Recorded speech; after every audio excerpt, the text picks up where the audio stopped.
எல்லோருக்கும் வணக்கம். இன்னைக்கு பீர்க்கங்காய் சட்னி எப்படி செய்யலாம்னு சொல்லிட்டு பார்க்கலாம் வாங்க. பீர்க்கங்காய் இந்த மாதிரி கட் பண்ணி எடுத்துக்கங்க.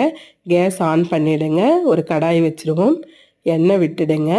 உளுத்தம் பருப்பு, காஞ்ச மிளகாய் நல்லா செவந்து வரட்டுங்க. பொன்னிறமாக செவக்கிற வரைக்கும் வறுத்து கொடுங்க. அது கூடவே 2 துண்டு இஞ்சி, 7-8 பல்லு பூண்டு, பீர்க்கங்காவும் கூடவே சேர்த்து நல்லா வதக்கி கொடுங்க. பீர்க்கங்காய் இதிலையே வெந்துருங்க. துருவன தேங்காவை சேர்த்துக்கங்க. துருவன தேங்காவை சேருங்க. அப்போ தான் செவந்து வரும்போது சட்னி நல்லா வாசமாக இருக்குங்க. ஒரு துண்டு புளி சேர்த்துக்கங்க. கூடவே நல்லா வதக்கி கொடுங்க.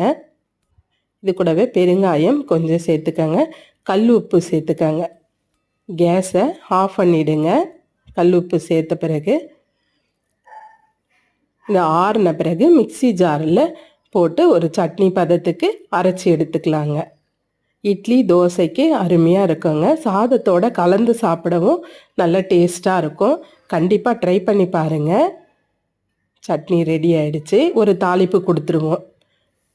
ஒரு கடாய் வச்சுட்டு எண்ணெய் விட்டுருங்க. 1 ஸ்பூன் எண்ணெய், கடுகு, சீரகம், கறிவேப்பிலை போட்டு ஒரு தாளிப்பு கொடுத்துருவோம்.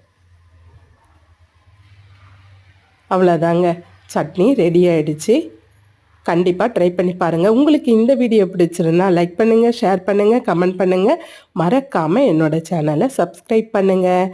தேங்க்யூ.